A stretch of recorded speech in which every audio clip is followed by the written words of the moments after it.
안녕하세요. 인문결TV 저는 여러분들의 이슈피커 애나입니다. 오늘은 임상훈 소장님과 함께하겠습니다. 안녕하세요. 안녕하세요. 반갑습니다. 네. 오늘 이야기를 우리가 보는 세계를 주제로 좀 이야기를 나눠보려고 하는데 네. 그 전에 제가 그동안 팟빵으로 많은 유익한 댓글들을 주셨는데 못 챙겨봤었어요. 죄송합니다, 여러분. 소개를 안 해. 그러게요. 좀 지금까지. 괜히 또 소외됐다고 생각하실지 모르겠는데 제 불찰입니다, 여러분. 근데 오랜만에 아무래도 제가 보기에는 이분 성함이실지 않을까 싶은데 지애숙님께서 제가 드디어 가짜 중도를 구입했습니다. 가짜 중도. 책이요, 책. 네. 작년엔 해외에 있는 관계로 미루다 구매 목록에만 저거만 놓고 잊고 있다가 가짜 최근에 그렇네요. 와, 언제 이런 것도 또 붙이야. 네. 네.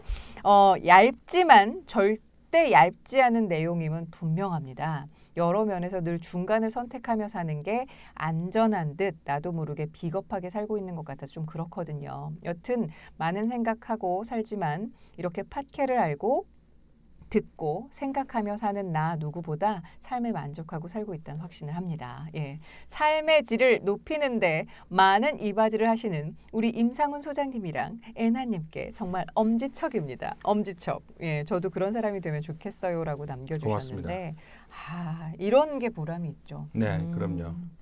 보람 있습니다. 그리고 기장님께서는 매우 재밌게 잘 듣고 계시다고 자극적이지 않고 지적인 기쁨을 주어서 좋다고.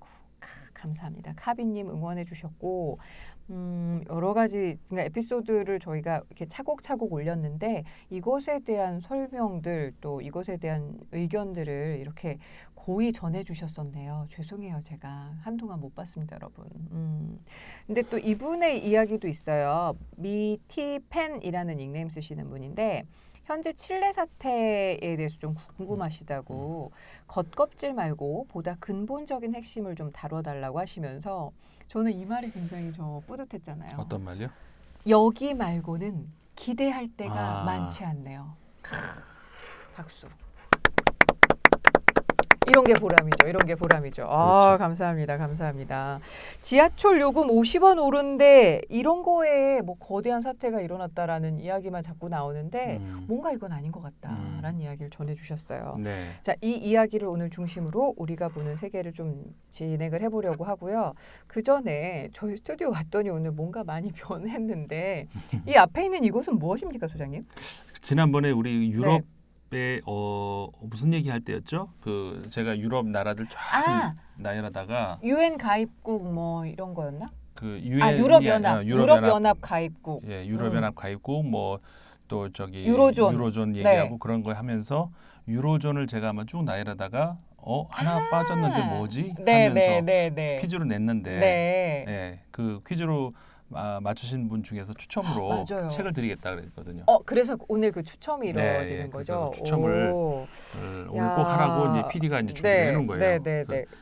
예선을 통과한 본선에 6개. 알겠습니다. 그러면 예.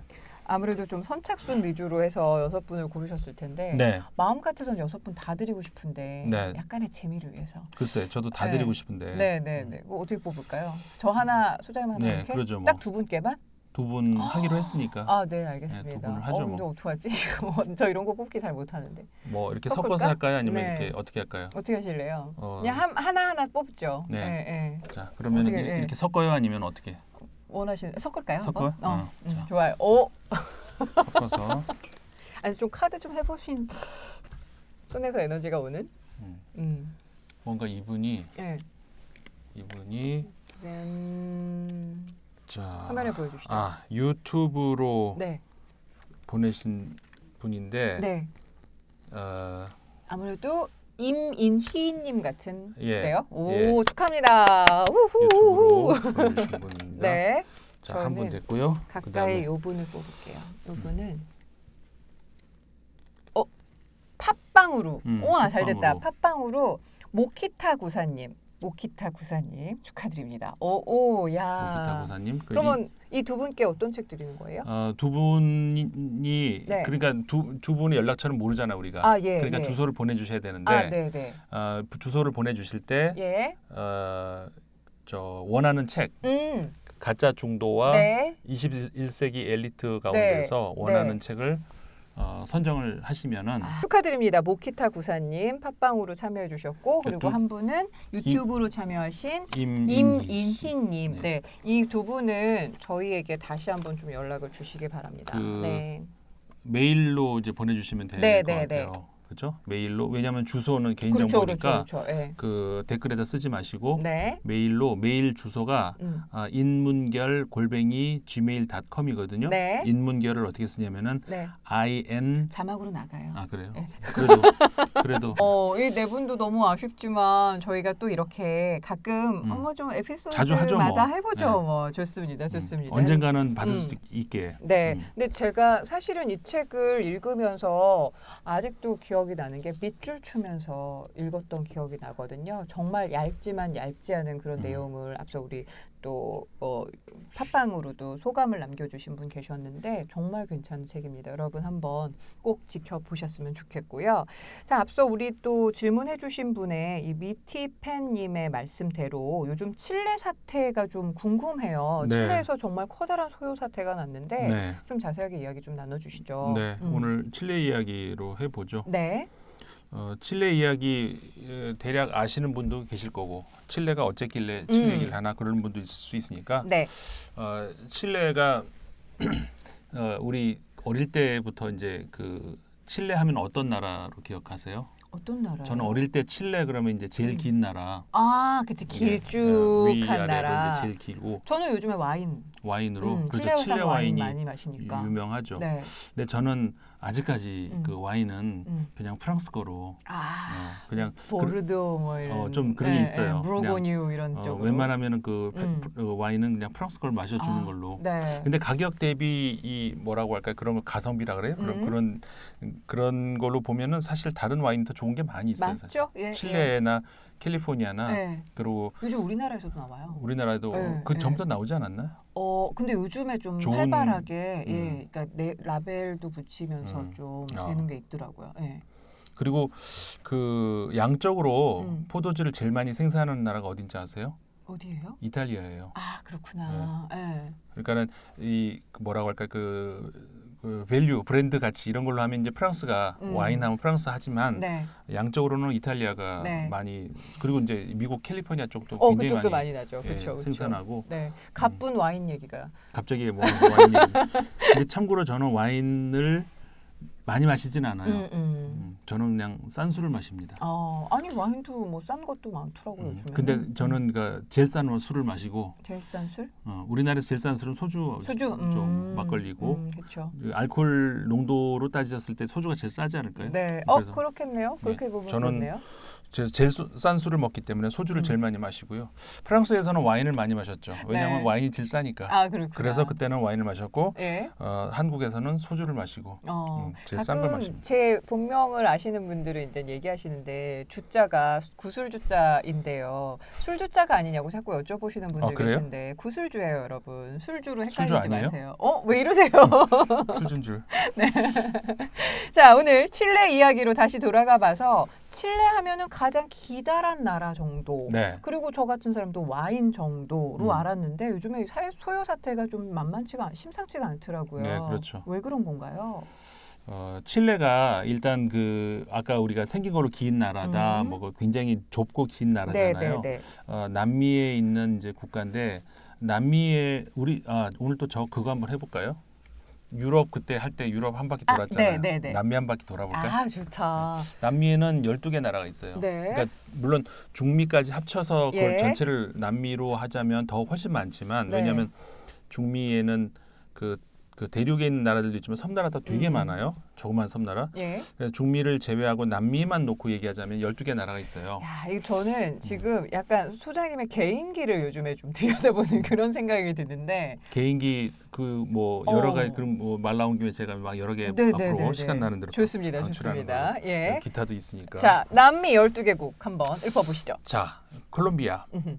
그다음에 에콰도르, 그다음에 페루, 볼리비아, 칠레, 아르헨티나, 브라질, 파라과이, 수리남, 베네수엘라. 그다음에 하나가 가이아나.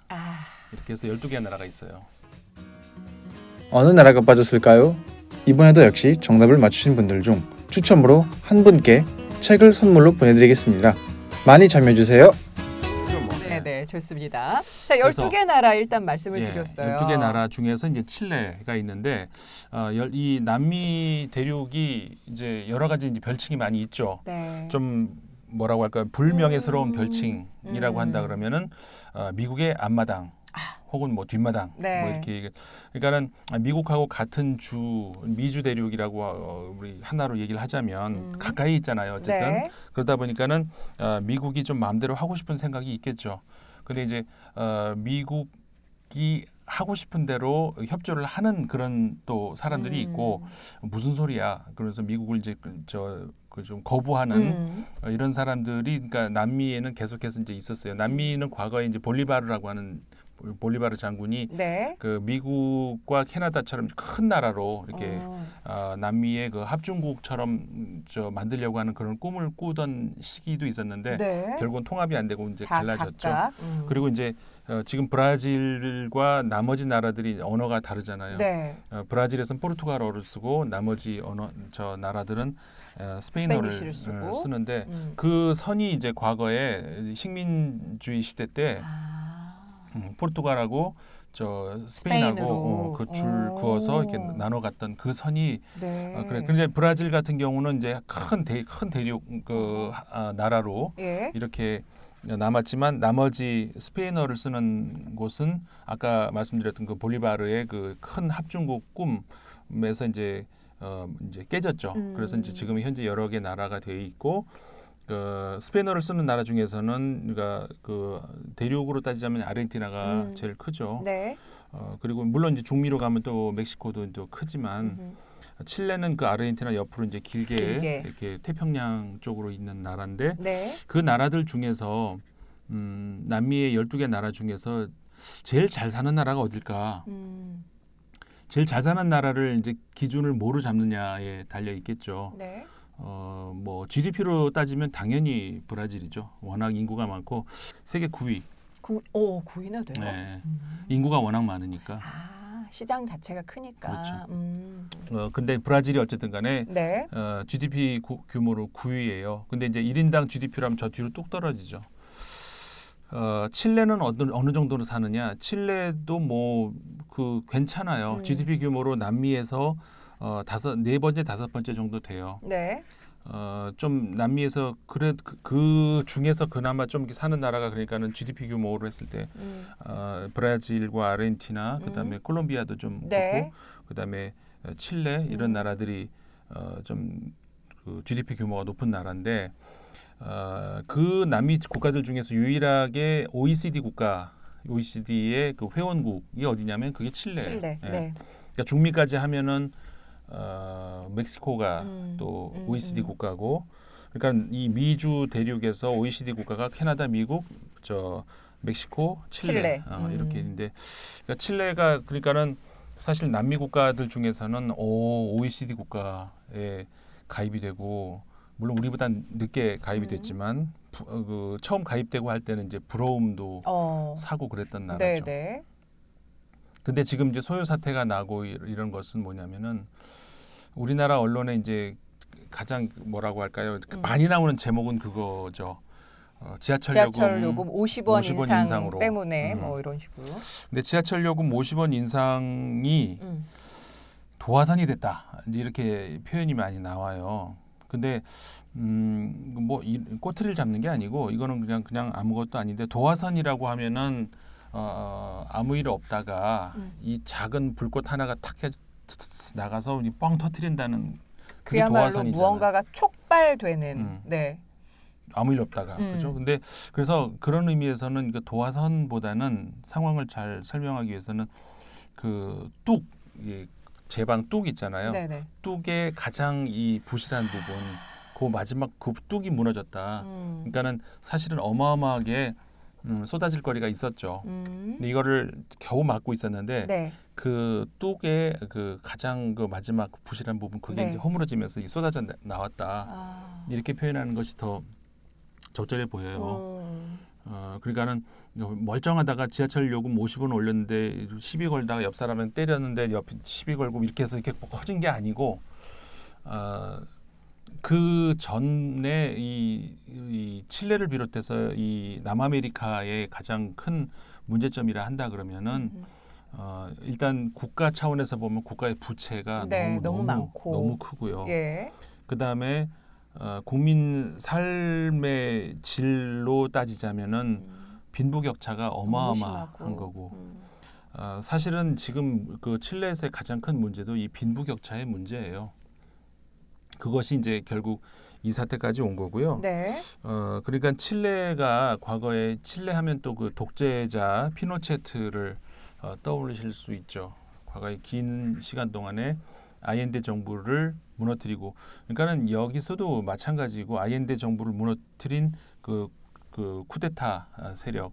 그래서 이제 그 피노체트가 오랜 시간 대통령을 하고 있었는데 남미 대륙에서 여러 나라에서 이 사회당 혹은 네. 사회주의 색채 혹은 뭐 좌파 색채를 가지고 이렇게 정권을 잡으려고 했다가 무너지고 이런 경우가 여러 번 있었잖아요. 그 뒤에는 과연 누가 있었을까? 이거는 우리가 이제 뭐 안 봐도 이건 뭐 답정너 아닙니까? 답정너. 그렇죠. 항상 아까 제가 미국이 자기의 앞마당으로 삼고 있는 그 땅, 그 미국 바로 아래에서 사회당 정권이 들어선다. 이걸 이제 그냥 놔두고 보기가 싫겠죠. 그래서 체게바라를 제거한 것도 그렇고 등등 그랬는데 어쨌든 이 피노체트 정권 시기에 정치적으로 독재 정권이었다는 그것도 있지만 또 하나 중요한 것은 그러니까는 그 전형적인 네. 그 신자유주의적 그러니까는 그 당시에는 그렇게 안 불렀겠죠. 근데 이제 훗날 신자유주의라고 이제 부를 수 있는 어떤 그런 거. 그러니까 다시 말해서 정부의 역할을 최소한 작은 정부를 하고 근데 그 말이 작은 정부라는 것도 좀 그래요. 네. 근데 이제 정치적 권력은 굉장히 커요 또. 대신 이제는 국가가 좀 나서서 해야 할 일에 있어서는 굉장히 소극적으로 재정적으로 풀지 않고 시장에 맡긴다는 그런 거죠. 그러면서 이제 그 국가가 해야 될 일을 민간 영역으로 많이 논다는 거 아니겠어요?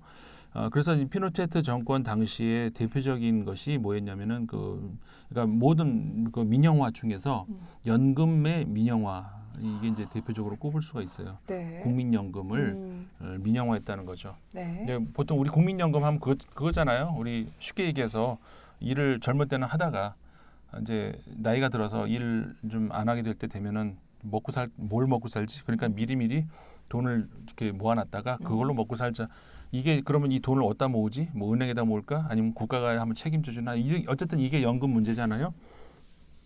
근데 이거를 이제 보통 우리나라도 이제 국가가 어쨌든 간에 그 책임을 지는 이런 형태잖아요. 그러니까는 연금이 망하면 내가 사람들이 돈을 무서워서 이렇게 붓겠어요? 안 되잖아요. 예. 그러니까 국가가 망하지 않는 한은 이거는 이제 보장이 된다라고 믿기 때문에 이제 부을 수 있는 거잖아요. 근데 이제 연금 제도를 민영화시킨다. 이렇게 되면은 이제 예를 들어서 A라는 기업이 그 연금 계획, 플랜 이런 것들을 이제 하고 뭐 B라는 회사가 그러면 우리가 이제 골라서 뭐 하는 뭐 이런 식인데 그거를 세계 최초로 시도한 것이 바로 칠레예요. 그 당시에 피노체트 정권 당시에. 네. 그러니까는 사실 미국을 포함을 해서 많은 그 서구 국가들도 환영할 만하겠죠. 왜냐하면은 한번 해봐. 실험실이잖아. 그렇지. 한번 해봐. 네. 결과 보고 우리 좀 그렇죠. 결정 좀 해보자. 이게 실험실이 된 거예요. 아. 신자유주의의 실험실이었었어요, 여기가. 네. 그래서 그러니까 어떻게 하겠어요? 당연히 박수를 쳐주죠. 좋아. 그러면서 이제 그 당시에 굉장히 전 세계적인 찬사를 받고 신자유주의자들로부터 그리고 물론 그 뒤를 이어서 이제 다른 나라도 따라하는 나라들도 있었어요. 그러니까 멕시코도 그 뒤에서 따라했고 아르헨티나도 따라했고 이렇게 되는데 그래서 칠레가 이제 그 다른 남미 국가들에 비해서 그런 신자유주의적인 그런 그 소규모의 정부의 그 관여 그리고 민간 영역으로 많은 것들을 풀어놓는 그 대표적인 정부 형태였던 거죠.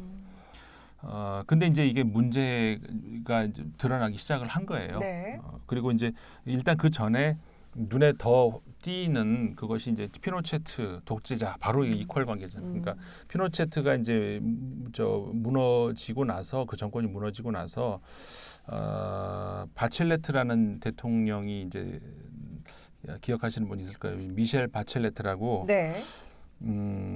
여성 대통령인데 이분의 그 아버지가 과거에 그러니까 군인이었죠. 군인이었는데 그 피노체트 정권 하에서 이 박해를 당한 분이었었어요. 아버지가.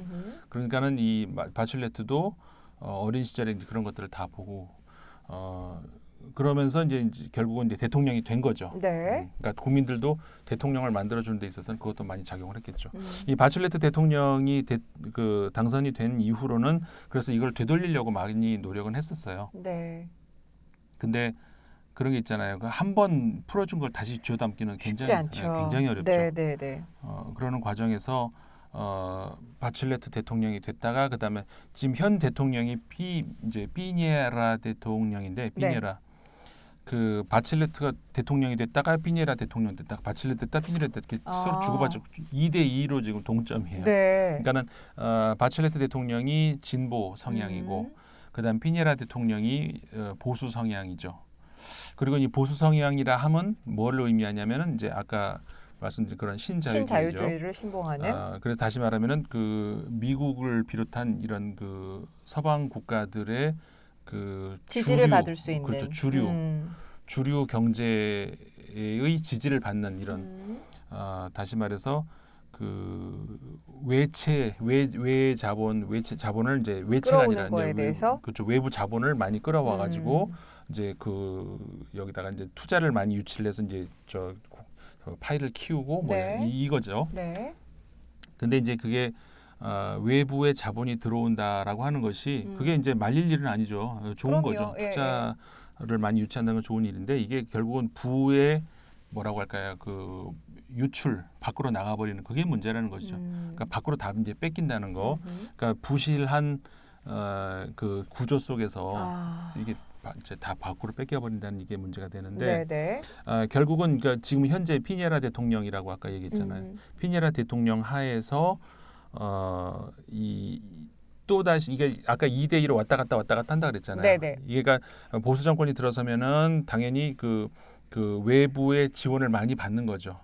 그러니까는 돈이 많이 들어오는데 근데 그렇게 되면은 그리고 이제 국제 무대에서 그러니까 그 IMF라든가 세계은행이라든가 등등 여러 아니면 신용평가 기관들이 점수를 후하게 주겠죠. 네.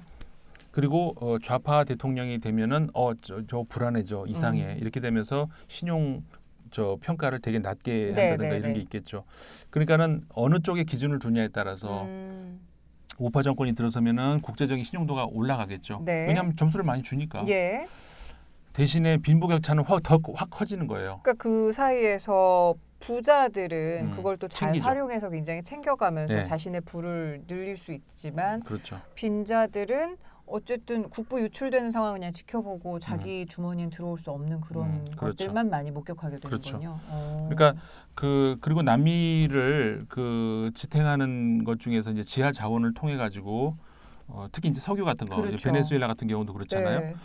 베네수엘라도 석유가 이제 풍부한 나라고 워낙 뭐 세계에서 가장 석유를 많이 이제 보유하는 나라고 그러니까 그런 것들이 석유가 이제 좋은 가격을 보장을 받을 때는 또 좋은데 유가가 하락하면은 또 휘청하잖아요. 그렇지. 그러니까는 기본적으로 경제가 튼튼하지 않은 상태에서는 결국은 외국에서 들어온 자본들 그거에만 의존할 수 없는 거 아니겠어요? 근데 왜냐하면 이게 쑥 빠지면 갑자기 또 휘청하는 그렇죠. 거고.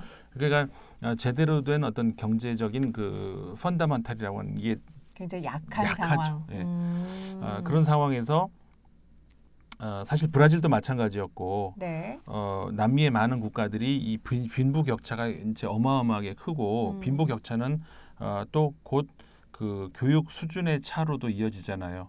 그리고 교육 수준의 차가 또 빈부격차를 더 계속해서 악순환이 그렇죠. 되는 악순환 거죠. 되는 것이죠. 그래서 남미의 많은 그 진보주의자들의 경우는 제일 먼저 해결을 해야 된다고 생각하는 것이 바로 이 빈부격차, 그다음에 교육의 이 수준의 차이를 좁혀야 되겠다. 이게 이제 굉장히 근본적인 그 수술 대상이라고 생각을 한 거죠. 네, 뭐 그러니까 빈부격차나 네. 또 교육 문제 해결을 가장 급선무로 생각을 하고 있다까지 얘기를 해주셨는데, 예. 그러니까 칠레도 이제 그 큰 틀에서 마찬가지예요. 아까 말씀드렸던 그 바칠레트 대통령이라든가 이런 그 진보 성향의 정권이 들어서면은 제일 먼저 하는 일이 그거였었던 거죠. 빈부격차를 줄이려고 하는 거. 그러니까는 정부에서 돈을 많이 풀겠죠. 그렇게 되면 이제 그 보수 우파 정권의 진영에서는 정부가 또 돈 쓴다 이렇게 그쵸. 되는 거. 이게 아니면 거꾸로 우파 정권이 들어서면 피네라 대통령이 들어서면은 그 정부가 돈을 덜 쓰고 그 대신에 이제 외부의 자본은 더 많이 들어오겠죠. 근데 이게 결국 빈부격차를 해결하는 데는 도움은 안 되고 예. 빈부격차가 더 벌어지고 이게 이제 계속 악순환이 되고 있는 중인데 결국은 그 칠레가 아까 말씀드린 것처럼 OECD 국가라고 는 하지만 굉장히 부실한 그 상태예요. 네. OECD 국가 중에서 빈부격차가 제일 커요. 그러니까 부자와 가난한 사람의 차이가 네. 크다는 어느 건데 정도나 돼요? 혹시? 그 뭐 비유적으로나 뭐 실제적으로 수치를 하나를 드리자면은 네네. 이 칠레의 상위 1%가 전체 부의 26.5%를 차지를 해요. 1%가 부의 26.5%를. 오. 근데 저는 이거보다 더 심각하다 느껴지는 게 뭐냐면 하위 50%. 그러니까 이 칠레 국민의 절반이 네. 칠레 부의 2.1% 재산밖에 없다는 거예요. 하위 50%. 어마어마하네요. 절반이 부의 2.1%라는 거예요. 이 정도로 빈부격차가 심각한 거예요. 그러니까 이 상태에서 이제 아까 유가 말씀도 드렸었는데, 네. 갑자기 목 타. 그렇죠. 이러니까 그 어떤 그 미래가 안 보이잖아요. 그러니까는 부자들은 계속 부자가 되는 거예요. 가난한 사람은 계속 가난하고. 그리고 이제 그렇게 되면은 결국 교육이라도 정부가 책임지고 그 의무 교육화 시키고 무조건 모든 사람들이 교육을 받게 해서 근데 이게 또 그게 또 안 된단 말이에요. 그리고 특히 보수 정권이 들어서면 그게 또 더 벌어지고. 그런 상황에서는 유가가 상승하고 네. 이렇게 그럼 그 나라 돈이 이제 페소인데 페소 가치가 이제 뚝 떨어지고 이렇게 되면서 정말 이게 경제가 휘청해진 거죠. 피네라 대통령 우파 정권 네. 하에서 네. 그러면서 이제 공공 요금을 인상을 하겠다고 한 거죠. 공공 요금은 계속해서 그 만만한 게 그거예요. 그러니까 이 근본적으로 이거는 서구 유럽 국가들도 마찬가지인데 네. 중산층이 등을 돌릴 때는 항상 무엇 때문에 돌리나요? 그러니까 중산층이 이 진보 정권을 등을 돌릴 때는 뭐냐? 뭐 어떨 때 돌릴 것 같아요? 세금을 더 걷는다는 것이 보통 그 진보 정권들이잖아요. 근데 네. 진짜 부자들은 못 건드려. 그리고 애매한 사람들 세금을 거두니까는 이럴 바에는 우파나 좌파나 뭐가 달라. 차라리 우파할 때 내가 덜 냈지라고 네. 중산층이 생각을 하는 거죠. 아하. 그러면서 중산층이 좌파를 이제 버리고 가는 경우 항상 이 서유럽에서도 마찬가지고 어디나 이게 마찬가지예요. 그러니까 결국은 문제는 정말 세금을 내도 아무 문제 안 되는 사람 거는 못 건드리고 세금 이거 한 푼에 따라서 내가 그 정말 그 나눠서 써야 콩나물 하나 사는데도 고민해야 되는 이런 사람들 세금은 뜯어내고 쉽게 하니까 받아들이고 공공요금 인상이 결국 그래서 문제가 됐던 거예요 이번에. 그러니까는 이 칠레의 지하철 요금이 네. 800페소였었어요. 예. 근데 이거를 830페소로 올린다. 그러니까 30페소가 올라간 건데 네. 이게 바로 우리나라 돈으로 환산을 하자면은 50원이요. 네, 1280원에서 그러니까는 가장 피크 타임 기준으로 네네. 1280원에서 1330원으로 올린 거. 그러니까 50원 올랐잖아요. 그러니까는 50원 올랐다고 이렇게 된 게 물론 아니라는 거죠. 그게 네, 아니고 이게 이제 하나의 정말 해도 해도 너무한다. 그리고 이제 그 무슨 얘기냐면 아까 이제 제가 뚝이 무너진 거라고 했잖아요. 뚝이 무너졌다고 해서 예를 들어서 쏟아질 게 없는데 뚝이 무너졌다고 무슨 일은 안 나요. 그 쌓이고 쌓일 만큼 그랬을 때 하나만 톡 터트리면 와르르 무너지는 거죠. 그러니까 그게 이제 지하철 요금이었다는 거고 지하철 요금 하나 갖고 그렇게 된 건 아니라는 거죠. 그거 자체는 아무것도 아니죠. 그렇죠. 그리고 이 장관들이라는 사람들이 말을 또 이상하게 한 이런 피니라 대통령도 우리는 지금 전쟁 중이다.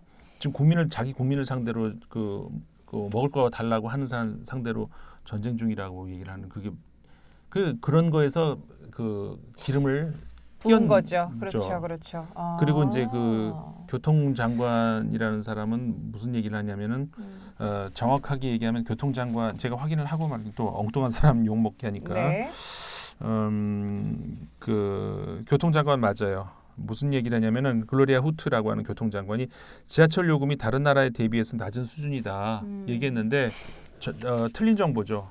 자 보세요.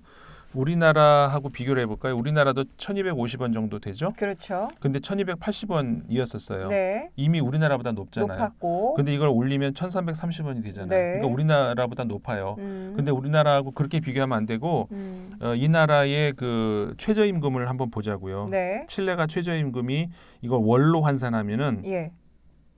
30만 1,000페소 이게 우리나라 돈으로 어떻게 되나요? 49만 7천 원이에요. 월. 근데 우리나라의 최저임금을 월로 환산했을 때 꽉 채워서 일을 하면 174만 원이거든요. 그러니까는 최저임금 174만 원에 지하철 요금 1,250원하고 최저임금 49만 7천 원에 지하철 요금 1,280원하고 그리고 오른 요금이 1,330원하고 네. 이건 비교할 수가 없죠. 그렇죠. 그러니까는 그러니까 엉뚱한 얘기를 하니까 그러니까 잘못된 정보를 가지고 자국 국민들을 지금 공격을 하고 있는 그렇죠. 거잖아요. 그리고 또 지금 현 경제장관이 아니라 전 경제장관인데 후안 안드레스 폰타이네라고 하는 사람은 무슨 얘기를 하냐면 할증 요금 그래 그 피크 타임 싫어? 그러면은 좀 더 일찍 일어나서 출근해. 이런 얘기를 지금 거기다 그러니까 한마디로 말해서 이거는 아까 그 장관 같은 경우에는 정보도 똑바로 모르고 얘기를 하는 상태고. 근데 이거는 정무감각도 없는 거죠. 지금 현 사태에서 이런 얘기를 하면 이게 될까요? 왜냐하면 자기네들은 지금 칠레 부의 26.5%를 그렇죠. 갖고 있는 사람들이니까 모르는 거예요, 그러니까. 아니 사람도 지금 많이 죽었잖아요. 죽기도 많이 죽고. 제가 파악한 것만 20명 죽었고 그 이상 지금 넘어갔을 거예요. 그리고 또 막 이렇게 공권력에서 또 연행되고. 연행은 지금 파악이 안 돼요. 수천 명이 연행되고 파악이 대통령이 좀 전쟁 중이라고 하는 그러니까. 판에 이제는 더 이상은 수습이 안 되는 단계에 들어섰고요. 그러니까 그 뒤로 이제 늦었다 싶었죠. 사실 연금이 어떻게 되냐면요. 네. 연금이 아까 이제 민영화 됐다 그랬잖아요. 네네. 그러면 민영화 되면 이게 싸겠어 비싸겠어요? 비싸지죠, 당연히. 연금 반대 우리가 받는 돈은 우리가 받는 돈은 적어지고. 적어지죠. 네, 왜냐하면 사기업 쪽으로 가면 그쪽에서도 이익을 남겨야 되는 그렇죠. 상황이기 때문에 최대한 이익을 남기려고 하는데 그렇죠. 많이 주려고 할까요? 당연히 아니겠죠. 깎아주는 거죠. 음. 그러니까는 연금이라는 것이 우리가 일을 그만뒀을 때 기본이 그거잖아요. 그 일을 그만뒀을 때 일을 안 해도 최소한의 삶은 돼야 되는 거. 그다음에 그 복지국가일수록 최소한의 삶이 아니라 좀 그래도 좀 나이 먹었는데 어느 정도의 그 품위는 유지하고 살아야 되는 이게 많을수록 좋은 거 아니에요. 그러니까 다시 말하면은 연금이 가장 이상적인 건 뭐겠어요? 어떻게 보면 위로는 끝이 없는 거지만 그래도 상식선에서 내가 일하는 동안에 받은 돈을 그대로만 받을 수 있다면 최고잖아요. 그렇죠. 근데 이제 그거까지는 어렵다 하더라도. 어렵죠. 예. 그러니까 다시 말하면 소득 대체율이라고 하는 것. 내가 소득이 이만큼 있었는데 일을 안 하면서 연금으로 받을 수 있는 것이 어느 정도나 될까? 이 소득 대체율이 네. 높을수록 좋은 그렇죠. 거죠. 그런데 그만큼 이제 얼마큼 가용하느냐에 달려 있는데 이 나라 같은 경우에는 소득 대체율이 34%예요. 그러니까는 일을 하다가 일을 중단했을 때 안전망 자체가 지금 없는 거네. 예. 그렇게 되면 100만 원 받던 사람이 34만 원 받는다는 거죠. 이게 살 수가 없죠. 갑자기 그럼 은퇴를 어떻게 은퇴를 하겠어요. 그리고 최저임금 아까 말씀드렸잖아요. 최저임금이 월 49만 7천 원이라고 그랬어요. 우리나라 돈으로 환산해봤을 때. 환산했을 때. 그런데 이 기초연금이 최저임금의 40%예요. 잠깐 그러면은 그러니까는 50만 원만 치고 40%면 얼마예요? 20만 원 정도 되나? 월. 못 사는 거지. 그렇죠. 어떻게 살아요? 그러니까 단순 비교를 하기는 어렵고 그 나라의 물가라든가 이런 걸 다 그 고려를 해서 이제 시민들의 구매력까지 봐서 이제 예를 들어서 월 20만 원이면 뭐를 살 수 있다. 쌀값이 얼마인지, 뭐 예를 들어서 빅맥이 얼마인지 이런 거, 그렇죠. 이걸 이제 환산을 해야 되겠지만, 어쨌든 간에 그 절대 이 수치로 우리가 얘기를 했을 때 너무나도 형편없는. 그러니까 우리가 이제 우리나라 물가와 비교를 한다 이렇게 하면 이제 이게 좀 안 와닿을 수 있는 거죠. 왜냐하면 아까 말씀드린 것처럼 거기는 그럼 쌀값이 얼마, 쌀보다 밀을 많이 먹었으니까 뭐 빵값이 얼마인지 이런 거에 따라 달라질 수 있으니까 그렇게는 비교가 안 되고 그래서 이제 퍼센테이지로 보는 거예요. 최저임금의 40%라는 거 이걸 보면 분명해지는 거죠.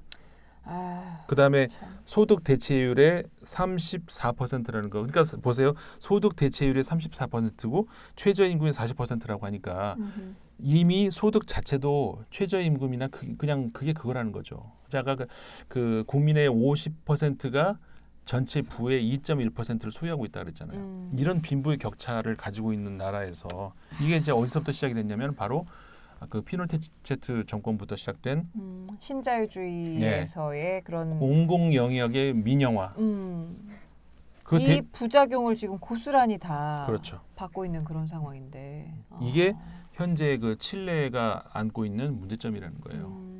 근데 이 우리나라 이제 많은 언론들을 비롯해서 우리나라도 훌륭한 기자들 물론 계시는데